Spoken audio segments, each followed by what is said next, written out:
Hello friends, நம்ம சாட்சியில் என்ன பார்க்க போகிறோம் அப்படின்னா, அனாலிசிஸில் படிக்கிற ரெகுலேஷன் 2025 செகண்ட் செமஸ்டர் ஸ்டூடெண்ட்ஸ் உங்களுக்கான ரோபோட்டிக்ஸ் அண்ட் ஆட்டோமேஷனுக்குரிய செகண்ட் செமஸ்டர் சிலபஸ் பற்றி பார்க்கலாம். ஃபுல்லாக நிறைய பேர் வந்து கேட்டிருந்தீங்க. ஸோ உங்களோட செகண்ட் செமஸ்டர் சிலபஸ் பொறுத்த வரைக்கும் லீனியர் அல்ஜிப்ரா இருக்கும், இன்ஜினியரிங் மெக்கானிக்ஸ் இருக்கும். இந்த மாதிரி வந்து உங்களோட சிலபஸ் இதை பற்றி நம்ம ஃபுல்லாக வந்து உங்களுக்கு என்னென்ன இருக்குது அப்படிங்கிறத நான் காட்டுறேன்.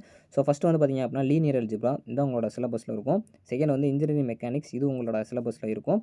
ஸோ மோஸ்ட்லி வந்து BEE இதுவும் பார்த்து வச்சுக்கோங்க. இதான் உங்களோட ஃபுல் சிலபஸ்ஸு. ஸோ அதுக்கப்புறம் உங்களுக்கு அப்ளைடு ஃபிசிக்ஸ் 2 உங்களோட கான்செப்ட்ஸ் படி ஃபிசிக்ஸ் கான்செப்ட் இதில் இருக்கும்.